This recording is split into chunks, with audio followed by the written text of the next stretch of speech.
आपण ग्रामीण भागात दौरा करतात, ग्रामीण भागातल्या जनतेचा कसा प्रतिसाद आहे भैयाना आणि त्यामागचे कारण काय आहे? अतिशय उत्कृष्ट आणि तुतारीमय प्रतिसाद या ठिकाणी या मतदारसंघामध्ये ग्रामीण भागामध्ये विशेषतः बघायला मिळतोय।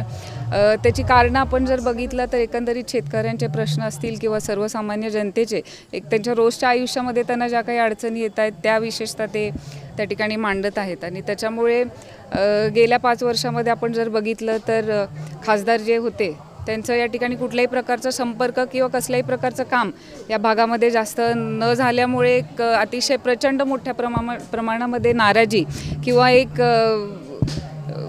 विरोधी वातावरण या ठिकाणी निर्माण झालेलं आपण सगळ्यांनी बघितलेलं आहे। वास्तविक पाहता खासदार झाल्यानंतर या ठिकाणी मतदारसंघामध्ये विकास कामं व्हायला पाहिजे होती पण त्या पद्धतीने झाली नाहीत। आपण जर बघितलं तर आपण आज या भैरवनाथाच्या मंदिरामध्ये उभे आहोत।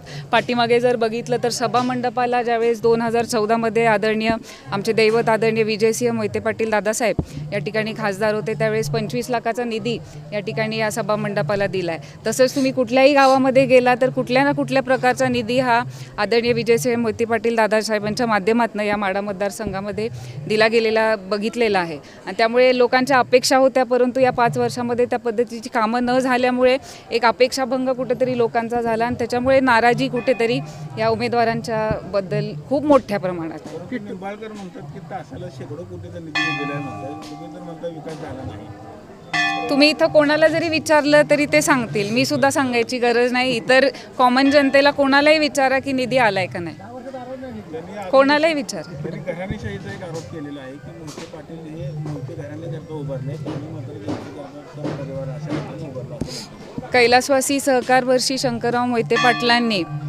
त्यांच्या शेवटच्या श्वासापर्यंत जनतेची सेवा केली। त्यांचं ब्रीदवाक्य होतं की जीवमान असेपर्यंत मी जनतेची सेवा करीन आणि त्यांच्याच पावलावर पाऊल टाकत त्यांच्याच विचारांचा वारसा घेत आमचे दैवत आदरणीय विजयसिंह मोहिते पाटील दादांनी सुद्धा त्यांचं आत्तापर्यंत तुम्ही जर कधी त्यांना बघितलं असेल तर व्हीलचेअरवर दादा जातात पण तरीसुद्धा माणसांमध्ये फिरतायत, दादांचा संपर्क आहे। कुठल्याही अडचणी असतील मंत्री महोदयांना भेटणं असेल जातात आणि त्या ठिकाणी त्या अडचणी सोडवण्याचा प्रयत्न करतात आणि त्याच्यामुळं मनामध्ये एक लोकांची जनसेवा करण्याची भावनेला किंवा लोकांसाठी झटून काम करण्याच्या भावनेला जर घराणीशाही म्हणत असाल तर मला नाही वाटत ते रास्त आहे। विठूबाबा निंबाळकरांच्या बहिणीने पाठिंबा दिला म्हणजे भैयाना आता राजकारणातून मान्यवर महिला सुद्धा पाठिंबा देऊ लागल्या तर याबाबत विशेष प्रतिक्रिया काय?